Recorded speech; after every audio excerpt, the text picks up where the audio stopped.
Antes de começar, quero agradecer as vossas partilhas do meu último vídeo, os likes, essas coisas todas, que eu gostei muito. Foi muito giro e então vamos lá começar.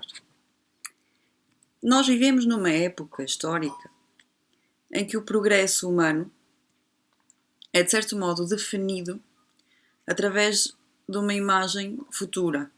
É essa imagem que dá a referência para os projetos ou para as políticas, no caso, que nós hoje criamos. Essa imagem é a imagem de uma certa perfeição.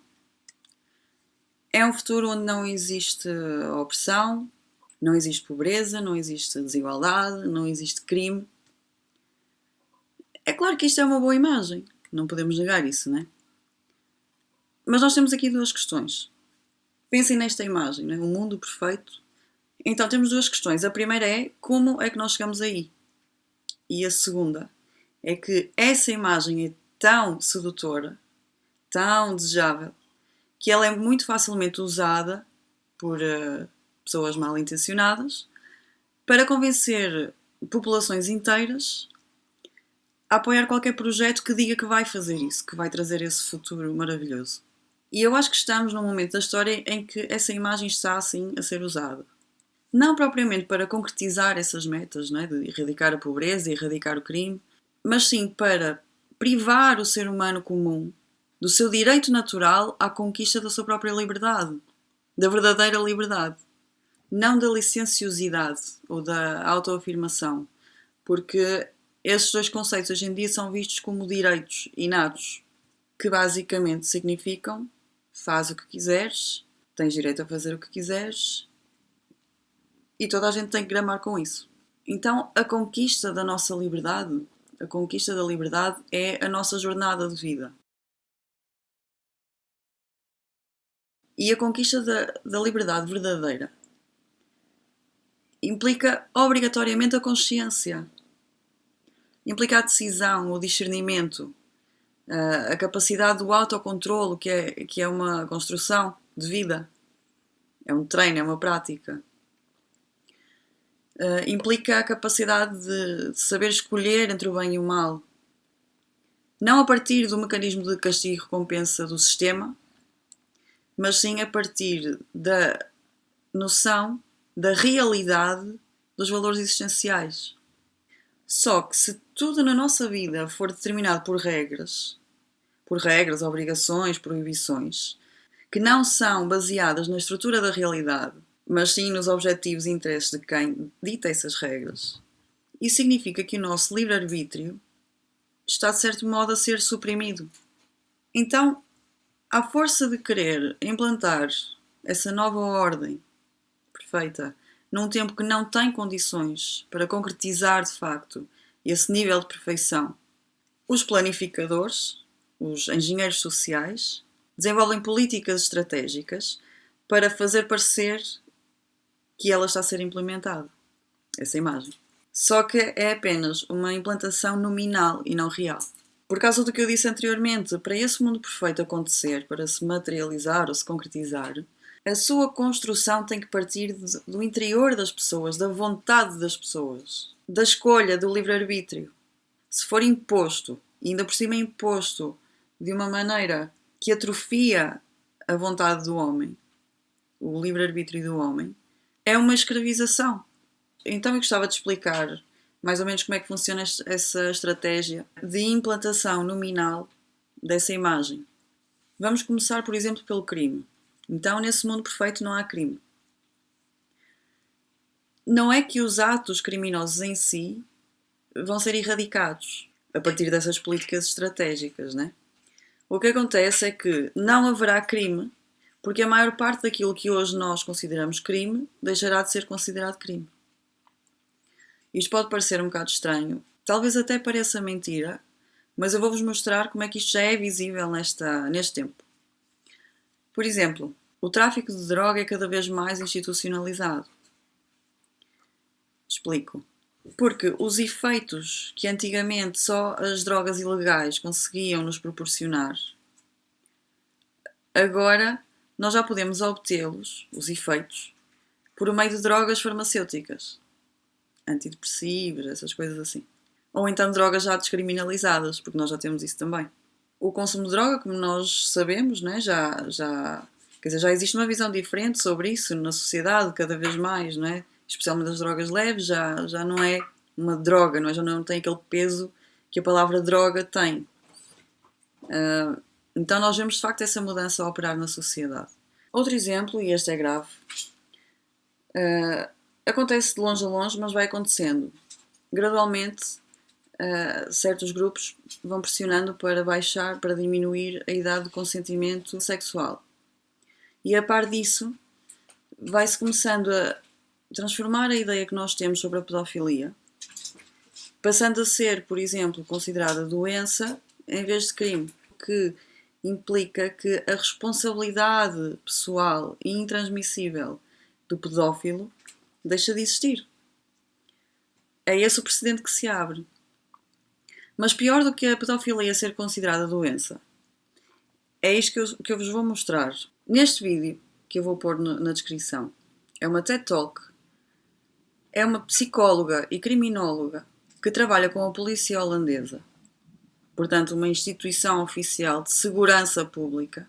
Então ela, neste vídeo, refere-se à pedofilia como uma orientação sexual. Ou seja, pedofilia está ali ao lado de heterossexual, homossexual, bissexual, pedofilia. Pronto. E chega mesmo a dizer neste vídeo que pedofilia é uma forma de amor. Portanto, nós temos uma pessoa que é uma autoridade, pode ninguém conhecê-la aqui, não é? Mas ela é uma autoridade porque trabalha com a polícia e tem credenciais, não é? Então ela está ali numa TED Talk que é acessível ao mundo inteiro, a falar em inglês, a dizer estas coisas. É claro que este vídeo, se vocês forem ver, ele tem muitos mais não gostos do que gostos no próprio vídeo. E claro que isto é significativo da ideia que as pessoas têm da pedofilia. Eu acho que isso é positivo. Só que isto é agora. Porque amanhã sai outra coisa assim, amanhã está outra pessoa a dizer isso, depois de amanhã está não sei quem lá do governo, não sei quantas, a falar disso, depois começam a trazer os testemunhos dos próprios pedófilos, sei lá, um comentário sobre coitadinhos dos pedófilos, que eles sofrem muito. Eu não estou a negar que eles sofrem, eu acredito muito que eles sofram. Mas qual é o objetivo disto, não é? É precisamente retirar o elemento da responsabilidade que essas pessoas têm de escolherem cometer crime, de escolherem o mal. Quando nós começamos a dizer que as pessoas não têm escolha dos seus comportamentos, aí está tudo perdido. Quer dizer, aí temos todas as justificações, todos os motivos e mais alguns. São os gatos que estão malucos.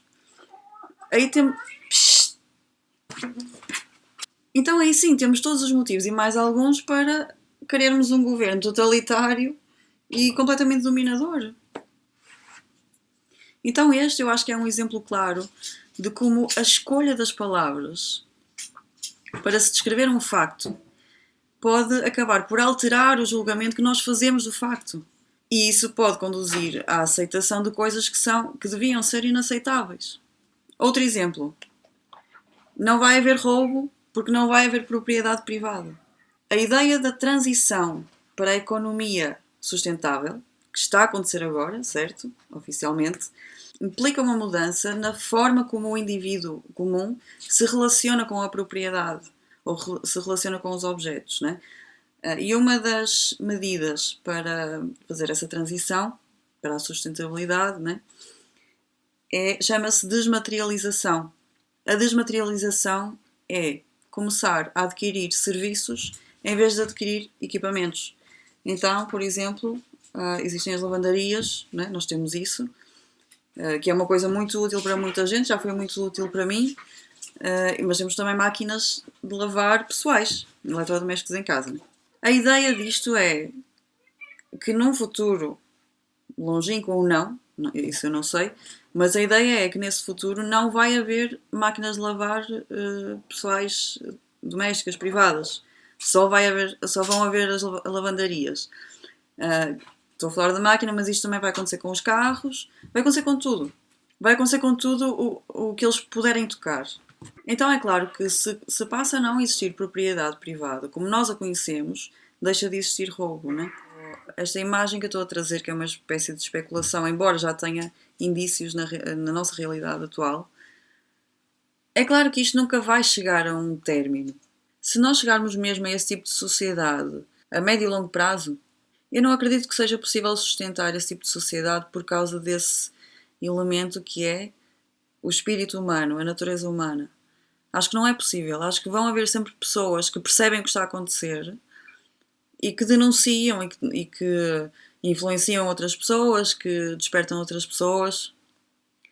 Então eu acho que é preciso ter muito cuidado quando nós estamos face a imagens muito sedutoras, que são sim desejáveis, não estou a dizer que não são, mas nós temos que perceber que o progresso, né? Eu comecei o vídeo a falar do progresso, de como é que ele é, qual é a referência do progresso hoje, é essa imagem longínqua que nós temos que trazer para cá. Se calhar nós não temos que pensar assim. Se calhar nós temos que pensar em resolver os problemas reais, concretos. Se calhar temos que tentar resolver os problemas mais na raiz do que a tentar moldar as pessoas ou a forçá-las a encaixar-se num sistema pré-feito, não é? Em que elas não participaram, que é uma coisa que elas são obrigadas a entrar, como está a acontecer agora. Se vocês fizerem uma pesquisa nos sites do governo, e virem a quantidade de documentos, de planos, de estratégias, de leis, disso tudo, aquilo é inabarcável para uma pessoa.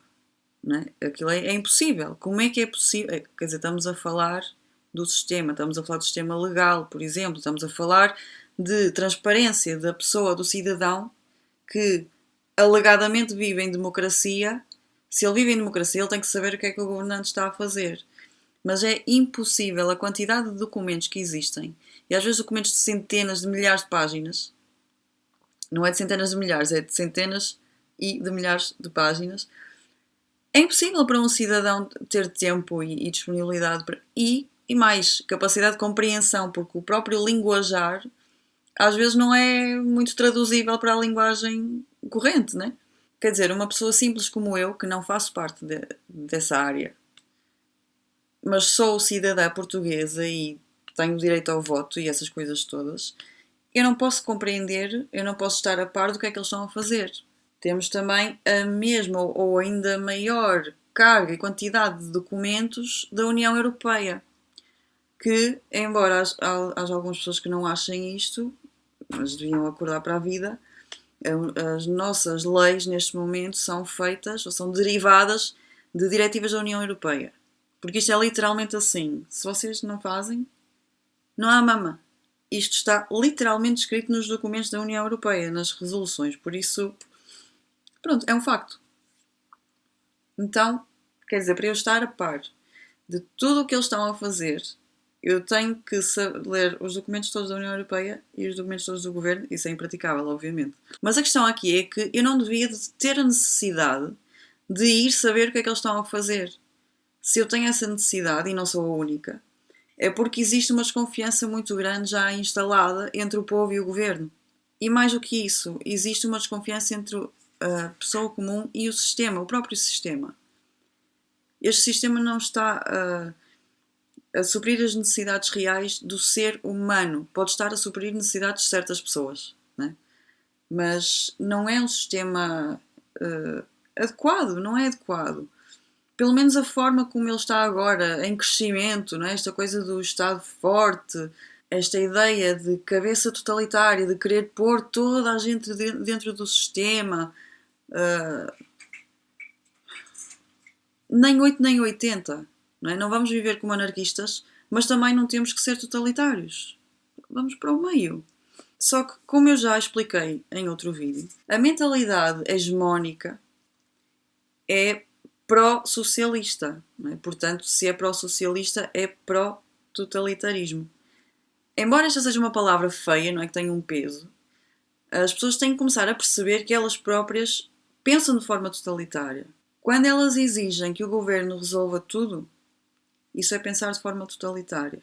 Quando elas acham que a única solução para os problemas humanos é a intervenção do governo, isso é pensamento totalitário. E eu acho também normal que a maior parte das pessoas pense assim. Eu própria já pensei assim. Né? Quando eu não estudava isto, quando eu era, pronto, era mais ignorante, ainda sou, não é? Mas sou menos, né? Eu dizia muito esse tipo de coisas, não é? Que eles não fazem nada e são uns incompetentes. Eu não sabia do que é que eu estava a falar, sinceramente. Mas eu dizia isto, porque toda a gente diz isto. E todos dizemos isso e repetimos isso sem pensar que tipo de atitude é que isto é. E é uma atitude totalitária. Então, se calhar era mais giro para nós todos começarmos a ser mais, como é que eu ia dizer, a tomar mais peso para nós próprios, no bom sentido, ou seja, tomar a iniciativa de ter mais responsabilidade. Não, eu vou resolver a minha vida. Mas eu resolver a minha vida não é, nunca vai ser uma coisa egoísta, individualista, porque eu vou sempre precisar dos outros. Mas muda a tónica para o meu próprio ser, o de todos, não é? O de cada um. E nisto outra coisa que é importante, que é a caridade, a própria caridade. Não é caridade quando é obrigatório, porque o ato de caridade não faz bem só ao carente, também faz à pessoa que dá.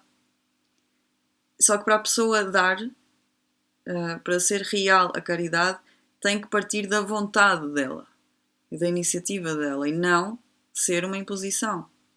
Isto foi só uma parte. Eu acho que já disse tudo, não vou estar aqui a. Não queria. Eu nunca quero fazer vídeos muito longos, mas eles acabam sempre por ser longos. Mas o que é que se vai fazer? Bem, vamos ficar por aqui. Até ao próximo vídeo. Subscrevam a página, gostem do vídeo, façam essas coisas todas espetaculares que eu agradeço. E até à próxima.